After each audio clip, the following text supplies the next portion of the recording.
On this episode of Path to Performance, presented by Castrol EDGE. We are very close to getting the car on the ground. Every part of the car needs to perform at the highest level, otherwise driving the car will not be enjoyable. I think we are officially, that's no secret, that we are behind schedule on this project. They were cutting that quarter panel up last week, and I walked over to the car and I looked at it and I'm like, ugh, I don't like it.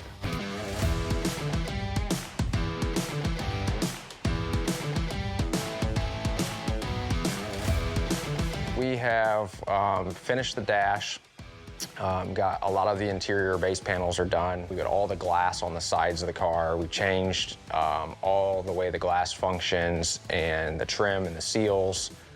We are very close to getting the car on the ground and getting it drivable. So today, we're working on a wide variety of things on the car. We'll have a couple guys installing the engine and transmission. It's basically ready to run, getting all the electrical hooked up to the engine, getting all the plumbing hooked up on the engine. We're working on the interior as well. We've got the framework done for the seats. We're also cutting foam for the seats.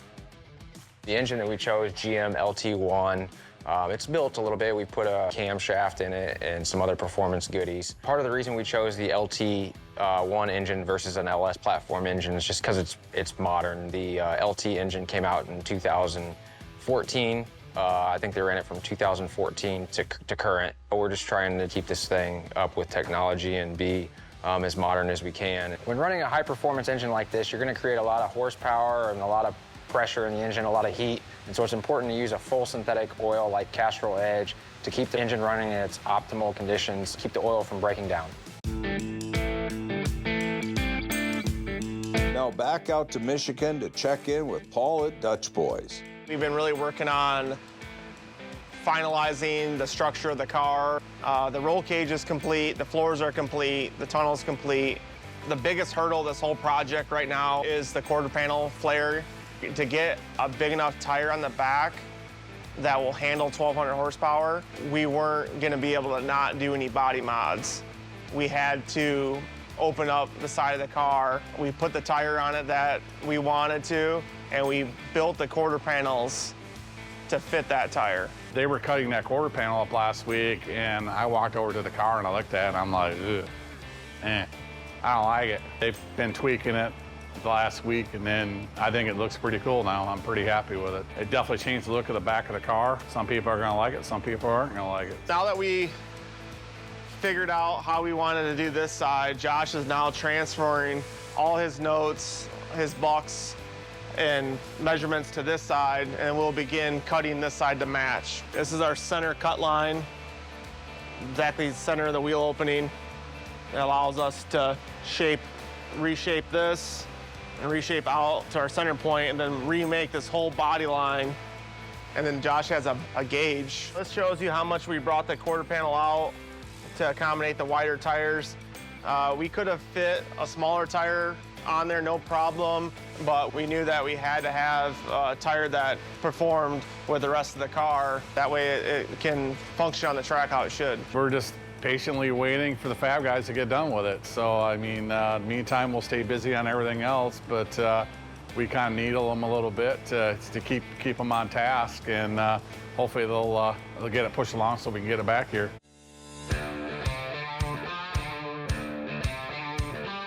So probably about 4 years ago, we started manufacturing exterior mirrors just because of the fact that we couldn't find anything that visually looked good. So we took it upon ourselves to engineer something, design something that looked appealing as well as worked and performed. This car is actually going to get our latest version, which we call our Classic Round. As you can see, you know, simple, bolt-on, looks period correct, but all the functionality inside of the mirror is all modern technology, so you don't have to worry anymore about your mirror tipping over because of the wind, because all of the pivot mechanism is placed inside the housing, so it'll perform the way you're wanting your mirrors to when you're driving down the road. We're in the process right now of machining them out of aluminum. I think Justin's actually got one of the arms right now on the machine, machining it, so we can check in with him and see how that's coming.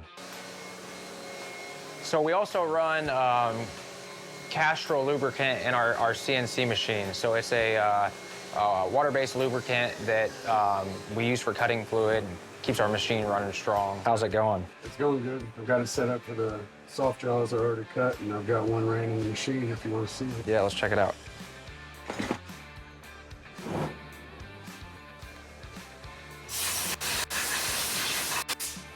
So this will be the the finished arm machine from aluminum, fresh out of the machine. Every part of the car needs to perform at the highest level, otherwise driving the car will not be enjoyable, and at the end of the day, it's a car and it needs to be driven. So performance is huge. Now over to Dutch Boys to check in on their progress. So the theme of the car, like our normal styles, they'll look pretty stock, but modified. So the bumper's all stock right now. We'll end up shaving the bolts, sucking it into the body, filling this gap that's just factory from the Chevrolet. And then we will take this bumper and cut it.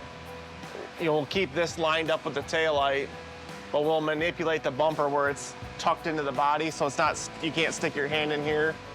And then we'll actually build off the bottom as well.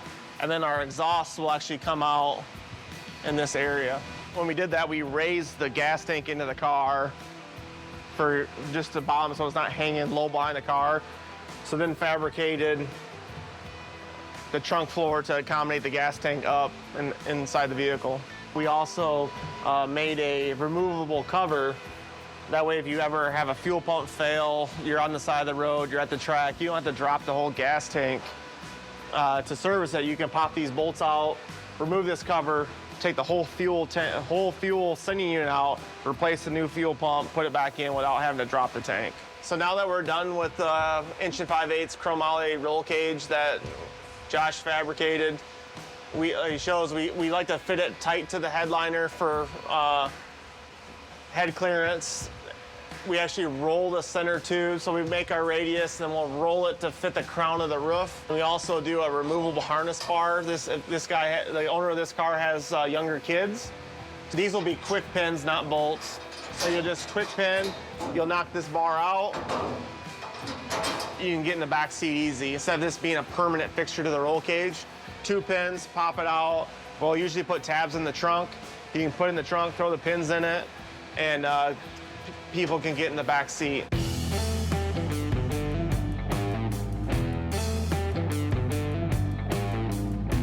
As far as things are progressing on the car, I think things are coming along really well. I still like to see it further along, so it'd be in a body shop right now. But I think they've added a few more fab things now they're doing to the quarter panels. So that's gonna take a little more time. So we're gonna just patiently wait for it. I think we are officially, that's no secret, that we are behind schedule on this project. And now we are throwing all the resources at it that we have. It's all got to be done. We have to do a little bit of work in the front fenders to make sure it looks correct. Everything's going according to plan. I feel like we're on schedule for the most part. We're behind in some areas, but ahead in others. The reason why we're behind in some of the areas is because we're sweating the details. So we're not gonna cut any corners. We're gonna make sure everything's right. As far as us making the top 5 for the Barrett-Jackson Cup, I think that's gonna be a tough task. I think we'll bring a pretty cool piece, but there's gonna be some beautiful cars out there. So I know we got our work cut out for us.